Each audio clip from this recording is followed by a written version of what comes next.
everyone, how are you? I hope you all are fine. So today we are going to discuss new chapter. So the name of chapter is Bio-inorganic Chemistry. क्या चीज? Bio-inorganic Chemistry.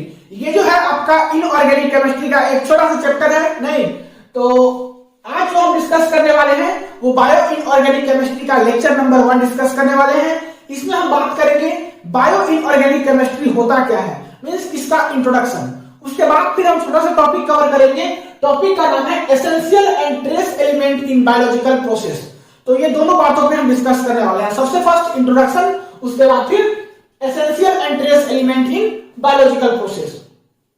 तो आइए हम start करते हैं इसका introduction. Bio inorganic chemistry का definition पढ़ने से पहले हम लोग पढ़ते हैं बायोकेमिस्ट्री क्या होता है। बायोकेमिस्ट्री अगर आप जान जाइएगा तो बायो इनऑर्गेनिक केमिस्ट्री का डेफिनेशन समझना क्या होगा, इजी होगा। तो सबसे फर्स्ट हम बात करते हैं किसका, बायोकेमिस्ट्री का। जो कुछ लिखा हुआ है उसी को आपको हम समझा रहे हैं, उसके बाद आप उसको एक बार पढ़ लीजिएगा, अच्छा से समझ में आ जाएगा। अगर हम बात करें बायोकेमिस्ट्री का, तो बायोकेमिस्ट्री जो है वो आपका केमिस्ट्री का ब्रांच होता है, जिसमें कि हम लोग लिविंग ऑर्गेनिजम्स के केमिस्ट्री के बारे में पढ़ते हैं। ठीक है, अब लिविंग ऑर्गेनिजम्स की अगर हम बात करें तो उसमें प्लांट्स और एनिमल्स दोनों कवर होता है। प्लांट्स और एनिमल्स में जो केमिकल्स प्रोसेस होता है उसके बारे में स्टडी करते हैं, जो केमिकल्स रिएक्शंस होते हैं उसके बारे में स्टडी करते हैं, और जो केमिकल्स इन्वॉल्व होते हैं उनके बारे में स्टडी करते हैं। सो इसी स्टडी को हम लोग बोलते हैं बायोकेमिस्ट्री। ठीक है, बायोकेमिस्ट्री को हम लोग केमिस्ट्री ऑफ लाइफ भी बोलते हैं। क्या बोलते हैं? Chemistry of life. तो वही चीज यहां पे लिखा हुआ है, उम्मीद है कि आपको यह डेफिनेशन समझ में आ गया होगा। एक बार पढ़ देते हैं, the study of chemistry of living organisms और बायोलॉजिकल स्टडी। ठीक है, इसमें कि क्या क्या कवर होता है, प्लांट्स और एनिमल्स बोथ। अब हम बोले कि प्लांट्स एनिमल्स में हम लोग क्या क्या पढ़ते हैं, इनका केमिकल प्रोसेसेस के बारे में, केमिकल्स रिएक्शन या कौन कौन सा केमिकल्स इन्वॉल्व हो रहा है उसके बारे में स्टडी करते हैं। सो इसी को हम लोग क्या बोलते हैं, बायोकेमिस्ट्री बोलते हैं। बायोकेमिस्ट्री को ही क्या बोला जाता है, केमिस्ट्री ऑफ लाइफ। बायोकेमिस्ट्री को केमिस्ट्री ऑफ लाइफ हम लोग बोलते हैं। अब बात करते हैं बायो इनऑर्गेनिक केमिस्ट्री। बायोकेमिस्ट्री का डेफिनेशन समझ में आ गया। अब किसका बात करते हैं, bio inorganic chemistry. Bio inorganic chemistry is the branch of chemistry in which we study about the significant role of metals ion in biological system. Biochemistry भी है, सॉरी बायो इनऑर्गेनिक केमिस्ट्री भी जो है वो क्या है, केमिस्ट्री का branch है, जिसमें कि हम लोग क्या स्टडी करते हैं, बायोलॉजिकल सिस्टम में मेटल्स आयन का सिग्निफिकेंट रोल के बारे में स्टडी करते हैं। बायोलॉजिकल सिस्टम में मेटल्स आयन का सिग्निफिकेंट रोल के बारे में स्टडी करते हैं। फिर से सुनिए, बायो इनऑर्गेनिक केमिस्ट्री केमिस्ट्री का वो ब्रांच है जिसमें कि बायोलॉजिकल सिस्टम में मेटल्स आयन के सिग्निफिकेंट रोल की स्टडी करते हैं। ठीक है, अब इसी का ऊपर एक और पॉइंट है, this metals ions are responsible for initiating और inhibiting reactions in biological system. ये जो मेटल्स आयंस होते हैं वो रिस्पांसिबल किसके लिए होते हैं, रिएक्शंस को इनिशिएट करने के लिए और इनहिबिट करने के लिए।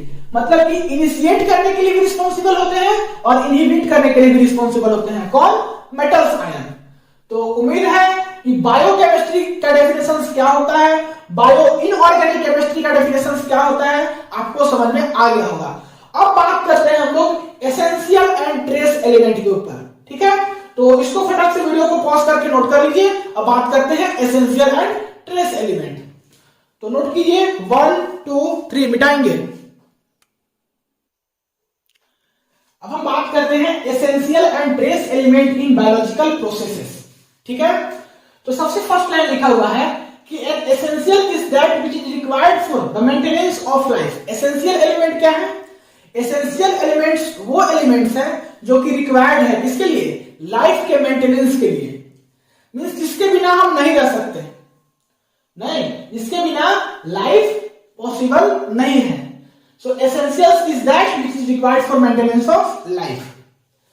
30 elements are recognised as essential for life processes in plant and animal. 30 element ऐसा है जिसको कि रिकॉग्नाइज्ड किया गया, 30 एलिमेंट्स को, किसके लिए, essential for life process in plant and animal. The element whose ions are present in biological systems in bulk amount are called bulk element. वो एलिमेंट्स का आयंस जो कि प्रेजेंट हो बायोलॉजिकल सिस्टम में बल्क अमाउंट में, उस elements को क्या बोलेंगे?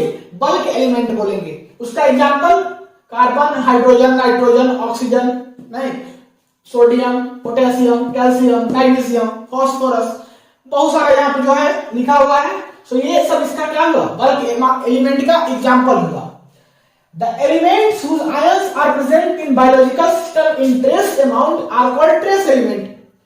वो एलिमेंट जिसका कि आयन प्रेजेंट होगा बायोलॉजिकल सिस्टम में ट्रेस अमाउंट में, उसको क्या बोलेंगे? ट्रेस एलिमेंट बोलेंगे। इसका एग्जांपल, तो इसको भी ट्रेस एलिमेंट को भी दो पार्ट में क्लासिफाई कर दिया गया है।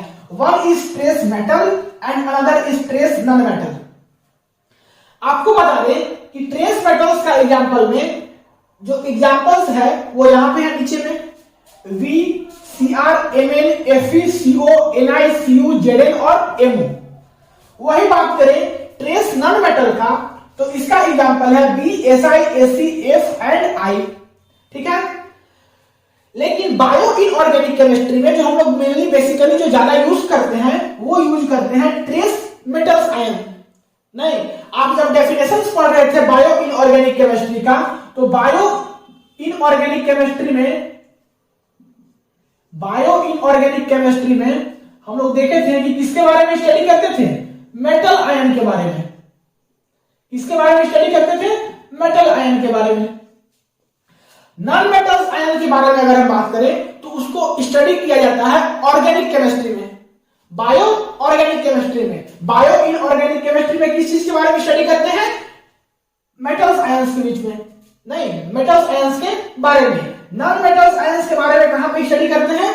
हम लोग स्टडी करते हैं बायो ऑर्गेनिक केमिस्ट्री में। तो हम लोग क्या पढ़ रहे हैं? Bio inorganic chemistry. तो यहां में बेसिकली जो हमारा यूज होने वाला है वो क्या होगा? ट्रेस मेटल्स यूज होने वाला है। इस मेटल्स आयंस को पढ़ने वाले हैं, ये नॉन मेटल्स वाला नहीं पढ़ने वाले हैं। ठीक है। तो उम्मीद है कि यहां तक सब कुछ समझ में आ गया होगा। तो अब हम एक तो आपको पीरियोडिक टेबल दिखाएंगे, नहीं, जो एसेंशियल्स एलिमेंट है उसको वहां पे शो करके दिखाएंगे। तो फटाक से इसको भी नोट कीजिए। अब हम आपको दिखाते हैं एसेंशियल्स एलिमेंट्स पीरियोडिक टेबल की हेल्प से, कि इसका पोजीशंस कहां पे कैसे हैं। तो मिटा दे, 1 2 3 मिटाएंगे। अब बात करते हैं एसेंशियल्स एलिमेंट्स के बारे में, जो कि एसेंशियल्स एलिमेंट्स किसके लिए? लाइफ के लिए। तो जो essentials elements of life are given below, यहां पे दिया हुआ है, आपको दिख रहा होगा, ये पीरियोडिक टेबल का स्ट्रक्चर है। ठीक है। सो जो एसेंशियल्स एलिमेंट्स, टोटल कितना एसेंशियल्स एलिमेंट्स होता था? 30। सो 30 एसेंशियल्स एलिमेंट्स का कहां भी पोजीशन होगा पीरियोडिक टेबल में, वो आपका यहां पे दिखाया हुआ है। तो अब हम बात करेंगे यहां पे कौन कौन सा एसेंशियल्स एलिमेंट्स है।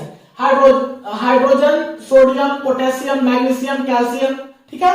बहुत सारा एसेंशियल्स एलिमेंट है, टोटल आप काउंट कीजिएगा तो 30 है। तो यहां से आपको हम बताना क्या चाह रहे हैं कि यहां पे देखिए कहीं कहीं लगा हुआ है रेड स्टार, कहीं कहीं पे लगा हुआ है ब्लैक स्टार और कहीं कहीं पे ब्लू स्टार लगा हुआ है। इन तीनों का क्या अलग अलग मतलब है? रेड स्टार का क्या मतलब है कि ये जो है एसेंशियल्स है किसके लिए? ऑल एनिमल्स एंड प्लांट के लिए। मतलब जितना भी एनिमल्स और प्लांट होते हैं सब के लिए एसेंशियल्स है। जो रेड टिक, जहां जहां रेड स्टार लगा हुआ है, जैसे कौन कौन? हाइड्रोजन, यहाँ पे पोटेशियम, मैग्नीशियम, कैल्शियम और भी इधर जो है सब कुछ। सेकेंड में देखिए आप ब्लैक स्टार जो लगा हुआ है उसका क्या मतलब? ये जो है essentials to several class of animals and plant. Animals and plant के लिए ये भी एसेंशियल है, बट कुछ सेवरल क्लास के लिए, ये नहीं कि हर एक एनिमल प्लांट के लिए एसेंशियल है। तो जितना भी ब्लैक स्टार वाला दिख रहा होगा सबका सब एसेंशियल है किसके लिए? प्लांट और एनिमल के लिए, लेकिन वो भी सेवरल क्लास के लिए, ये नहीं कि हर एक प्लांट और हर एक एनिमल्स के लिए एसेंशियल है। फिर आपको दिख रहा होगा blue star, essentials to a wide variety of species in one class. किसी एक क्लास के लिए, वाइड वैरायटी के लिए, किसी भी एक क्लास, या तो प्लांट या तो एनिमल, उसके लिए एसेंशियल है, बट वो भी किसके लिए? Essentials to a wide variety of species in one class. तो उम्मीद है कि ये चीज आपको समझ में आ गया होगा। पीरियोडिक टेबल में एसेंशियल्स एलिमेंट्स का कहां पोजीशंस है वो भी आपको पता चल गया होगा। अब जो नीचे लाइंस लिखा हुआ है उसको रीड करते हैं। All the essentials and trace elements are not required by every plants and animals. जितना भी एसेंशियल्स एंड ट्रेस एलिमेंट्स होते हैं वो हर एक प्लांट और एनिमल्स के लिए रिक्वायर्ड नहीं होते हैं। ये बहुत ही इंपॉर्टेंट लाइन लिखा हुआ है। क्या लिखा हुआ है? All the essentials and trace elements are not required by every plant and animal. जितना भी एसेंशियल और ट्रेस एलिमेंट्स होते हैं वो प्लांट और एनिमल्स के लिए रिक्वायर्ड नहीं होते हैं। एग्जांपल, सोडियम की बात करें, Na is essential for humans and animals but not for bacteria। Sodium की अगर बात करें तो ये ह्यूमंस और एनिमल्स के लिए तो रिस्पॉन्सिबल है, एसेंशियल है, बट ये जो है बैक्टीरिया के लिए एसेंशियल नहीं है। सो यही चीज ऊपर में लिखा हुआ था कि हर एक आपका एसेंशियल्स एलिमेंट और ट्रेस एलिमेंट रिक्वायर्ड नहीं है हर एक एनिमल्स और प्लांट के लिए। आगे क्या लिखा हुआ है?